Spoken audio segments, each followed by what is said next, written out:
안녕하십니까, 속박사입니다. 오늘은 공유부동산의 문제점에 대해서 한번 알아보도록 하겠습니다. 공유부동산이라 하면 보통 우리가 생각하는 게 부동산을 뭐 부부가 공동 명의로 갖고 있다든지 이런 거를 이제 공유부동산이라고 쉽게 생각을 하죠. 물론 그것도 공유부동산이고요. 한 부동산을 공동으로 소유하고 있는 부동산을 공유부동산이라고 하지요. 일단 제 제목을 들으신 분들은 그런 생각을 가지실 수가 있어요. 뭐가 문제지? 공유부동산이? 오늘 말씀드리려고 하는 거는 부부가 공동 소유로 갖고 있는 그런 부동산 또는 뭐 상속부동산인 경우 그런 뭐 몇 명의 또는 또 몇 명이 갖고 있더라도 이게 가족이 갖고 있는 경우, 이런 경우를 말씀드리는 게 아니고 오늘 말씀드리려고 하는 거는요, 그렇지 않은 사람들이 여럿이 갖고 있는 경우가 있습니다. 뭐 작은 경우, 가족이 갖고 있는 경우라도 문제는 언제든지 발생할 수가 있어요.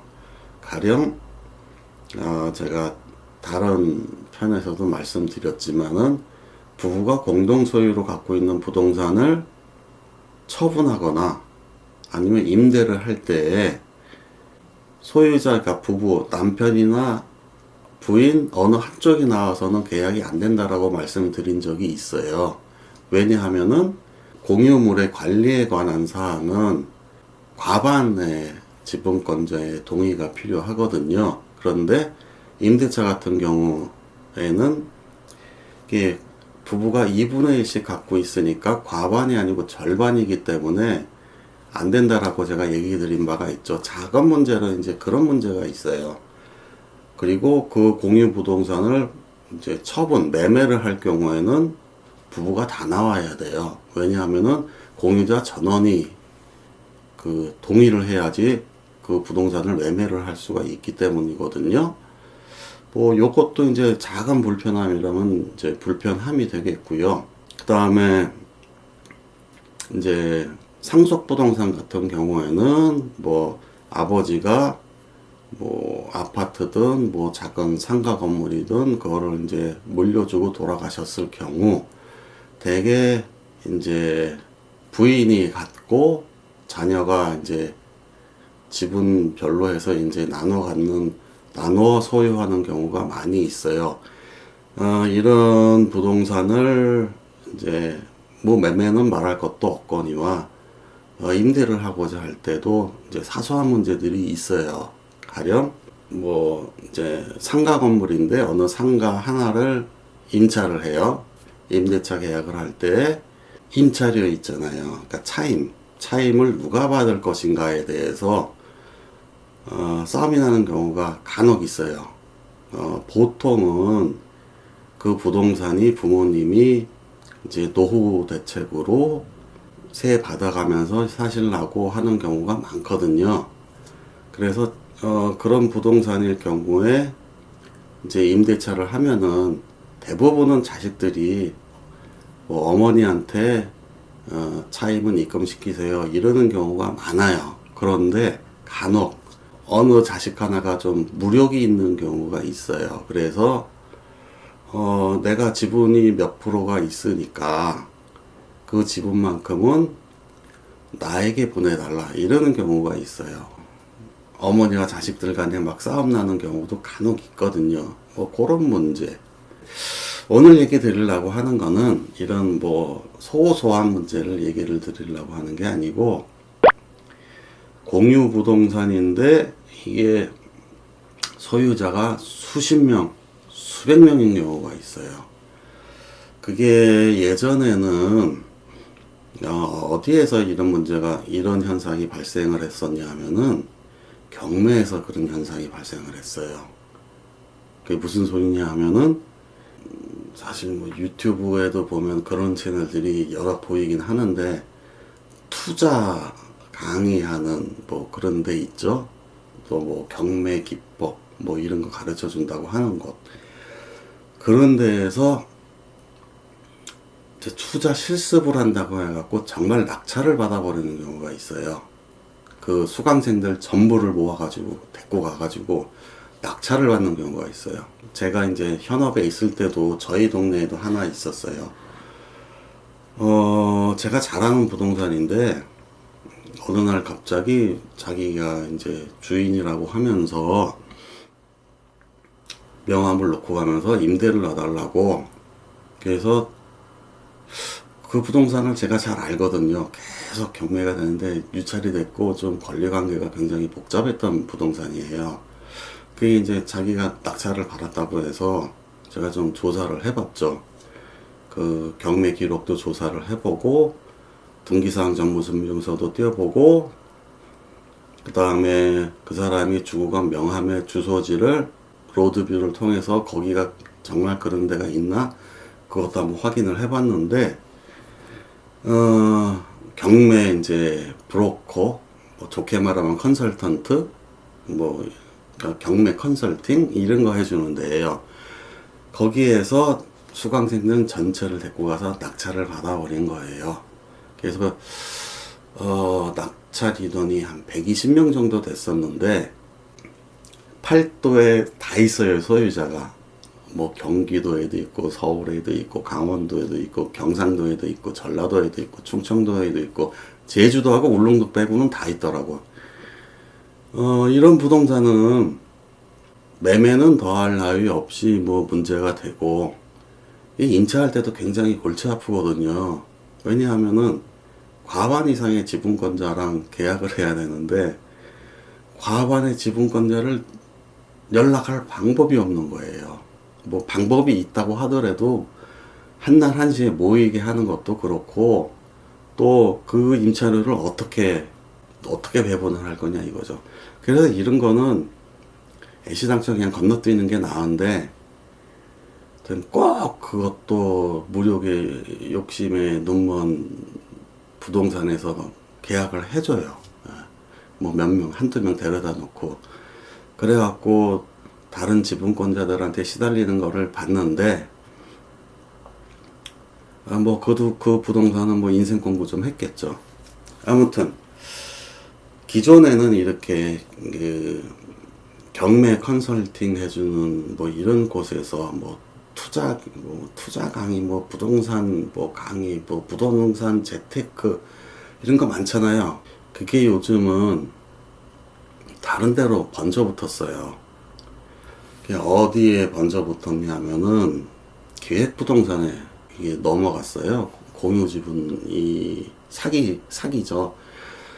종전에 기획부동산 하면은 개발할 수도 없는데 땅을 사가지고 그거를 필지를 막 나눠가지고 그 필지를 팔았단 말이에요. 사장님 좋은 땅 나왔어요 하면서. 근데 이게 제동이 걸렸거든요. 얼마 전에 2011년하고 2017년에 국토의 계획 및 이용에 관한 법률 시행령하고 그 개발제한구역 특별독지법 시행령에서 필지 분할을 함부로 할 수 없게 해놨어요. 그러니까 녹지지역, 관리지역, 농림지역, 자연환경보존지역, 그 다음에 개발제한구역 이런데 필지를 분할을 하려면은 관련된 개발에 관한 인가와 허가를 받은 후에 심의를 받아서 그게 받아들여지면은 그때 가서 비로소 필지 분할을 해줄 수 있도록 그렇게 시행령이 바뀌었거든요. 그러다 보니까 이 뭐 개발 계획이 있다고 구라만 가지고서 필지 분할을 할 수가 없게 됐던 거죠. 종전에는 200제곱미터 이상이면은 그 필지 분할을 요구하면은 해줄 수밖에 없게끔 법이 돼 있었거든요. 근데 그거에 대한 이제 문제가 하도 많으니까 특히 그 제주도에서 얼마 전까지 제주도에서 이 기획부동산들 그 필지 분할 사기가 아주 심했거든요. 그러다 보니까 이제 정부에서도 이렇게 제한을 둔 거예요. 필지 분할 함부로 해서 못 팔아먹도록 하려고. 그러다 보니까 이 양반들이 이제 머리를 쓴 게 필지 분할해서 팔아먹는 게 아니고 공동 소유로 지분 소유죠. 그러니까 공동 지분 소유로 해가지고 팔아먹는 걸로 전략을 바꿨더라고요. 종전에는 사장님 좋은 땅 생겼어요 하면서 뭐 200제곱미터면 60 몇 평 되잖아요. 그거를 팔아먹으려니 좀 목돈이 들어갔어야 하는 반면에 사장님 100만 원만 있어도 개발에 참여하실 수가 있어요 하면서 오히려 더 꼬드기기 쉬운 이게 낚시 밑밥이 됐어요. 그래서 뭐 100만 원, 뭐 500만 원 이런 소액부터 해서 뭐 크게는 뭐 1, 2억 원까지 예전에는 이제 필지별로 분할된 거를 팔아먹었다면 지금은 한 덩어리의 큰 땅을 통째로 뭐 적게는 몇십 명에서 많게는 1000명이 넘는 사람들이 공동소유로 그렇게 땅이 바뀌었어요. 네. 그래갖고 오히려 팔아먹을 여력이 더 많아진 거예요. 지금 마지막 남은 집은 몇 평을 얼마에 살 수 있는 좋은 기회는 이 기회 놓치지 말라고 이런 식으로 접근을 해요. 그런데 이렇게 땅을 개발할 수도 없는 땅을 그것도 이게 뭐 수십 명도 아니고 뭐 몇백 명, 뭐 1000명 막 이렇게 소유를 하면은 그 땅은 영원히 팔아먹을 수가 없게 돼요. 그 땅이 설령 개발이 가능해졌다고 하더라도 팔아먹을 수가 없게 돼요. 왜냐하면은 요건 좀 다른 얘기긴 한데 제가 이제 현업에 있을 때 제가 있던 그 중개업소가 뉴타운 재개발 지역이었단 말이에요. 거기에 조합원이 한 1300명 되는데 이 1300명의 의견이 한 번도 일치된 적이 없어요. 그 뉴타운 지역 지구 지정 고시 된 날로부터 해서 지금 관리 처분 끝나가지고 지금 거기 이제 막 밀라고 하거든요. 지금 그 기간이 13년 걸렸어요. 2006년에 지정 고시돼서 2017년에 관리 처분이 끝났어요. 딱 11년이 걸렸고 그로부터 지금 거의 2년이 지났는데 지금도 아직 그 허물질을 못하고 있어요. 그렇단 말이에요. 그게 한 가지 목적을 가지고 네? 아파트를 여기를 밀고 아파트를 새로 짓자라고 결정을 한 가지 목적 가지고도 목소리가 다 달라요. 끝까지. 그런데 하물며 여기를 개발을 한다고 치자고요. 뭐 공유자가 한 1000명이 있다고 치자고요. 이들의 입이 하나로 맞춰질 수가 없어요. 그 중에는 분명히 나는 안 팔고 있다가 동의 안 하고 있다가 뭐 2배, 3배, 4배, 5배 뭐 해야지 팔 거야. 넘겨줄 거야. 동의할 거야. 이런 사람들이 안 생길 것 같아요. 그런 사람들만 생길 거라고. 그래서 영원히 거기는 개발을 못 한다라고 보시면 돼. 근데 그런 거는 아무도 설명해 주질 않아요. 제가 뭐 다른 유튜브도 보고 다른 것도 다 봤지만은 제가 지금 이 얘기를 하는 거는 아마 제가 처음일 거고 제가 유튜브 방송을 부동산 관련 유튜브 방송을 한 게 거의 5년 됐거든요. 제가 거의 최초로 유튜브 방송을 했어요. 부동산에 관한 한. 근데 지금은 뭐 엄청나게 많더라고요. 그런데 제가 대충 봤어도 아마 지금 이 얘기는 제가 아마 처음 해드리는 걸 거예요.